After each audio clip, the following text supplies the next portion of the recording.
தேவ பிள்ளைகளின் கேள்வி அதுதான். இப்போ நான் சொன்ன அதை ஒரு விஷயம் கூட சொல்லுகிறேன். 27வது வசனத்தை பாருங்கள். வீட்டு எஜமானுடைய வேலைக்காரர் அவரிடத்தில் வந்து, ஆண்டவனே, நீர் உமது நிலத்தில் நல்ல விதையை விதைத்தீர் அல்லவா? நீர் நல்ல விதையை விதைத்தீர் அல்லவா? பின்னை அதில் களைகள் எப்படி உண்டானது என்றார்கள். அது களைகள் எப்படி? அதனாலதான் இதை கொஞ்சம் முன்னாடி சொன்னேன். இவங்க எதை மறந்துட்டாங்க? இவங்க தூங்கினதை மறந்துட்டாங்க. நீங்க ஏன் இதை செஞ்சீங்க ஆண்டவரே? நீங்க ஏன் இதை அனுமதிச்சீங்க ஆண்டவரே? பிளேம் பண்றது ஃபுல்லா யார? கர்த்தரை. ஆமென். நீங்க ஏன் இதை செஞ்சீங்க ஆண்டவரே? ஏன் இந்த தீமை? ஏன் இந்த பாவம்? ஏன் இந்த அநீதி? இப்படி சொல்லும் போது எஜமான் ஒரே ஆன்சர்ல சொல்றார். 28ல சத்துரு அதை செய்தான். யாக்கோபு 1வது அதிகாரம் 13-14 வசனங்களில் சொல்லப்பட்டிருக்கிறது.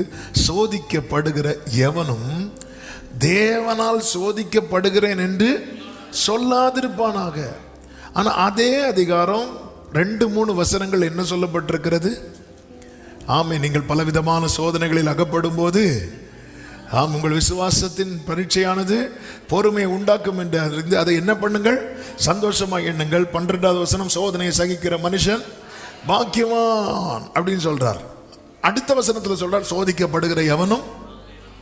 அப்போ 2 விதமான சோதனை இருக்கிறது. ஒன்று தேவன் அனுமதிக்கிற சோதனை, இன்னொன்று தேவன். இது 2வது சோதனை கம்ப்ளீட்டா எங்கிருந்து வருது? சத்துருட்ட தான் வருது. இது கிரகிக்கிறதுக்கு தான் 5வது வசனத்துல சொல்லுவார், உங்களில் எவனாகிலும் ஞானத்தில் குறைவு. இந்த என்ன ஞானம் எனக்கு தேவை? இந்த சோதனை எங்கிருந்து வருது? இது தேவன் என்னுடைய நன்மைக்காக அனுமதிக்கிறதா, இல்ல என்னுடைய அசதியினால சத்துரு விதைத்த களையா? இதை புரிந்துக்கிற ஞானம் தேவை. சத்துரு வருகிற சோதனை, அதாவது சோதனையை சகிக்கிற மனுஷன் கோலியாத்து நிற்கும் போது நான் சகிக்கிறேன்னா அவன் 2 அடி தந்துட்டு போவான். அந்த இடத்துல நம்ம என்னதான் செய்யணும்? யுத்தம் பண்ணி தான். கரெக்ட். யுத்தம். எந்த ஞானம் தேவை?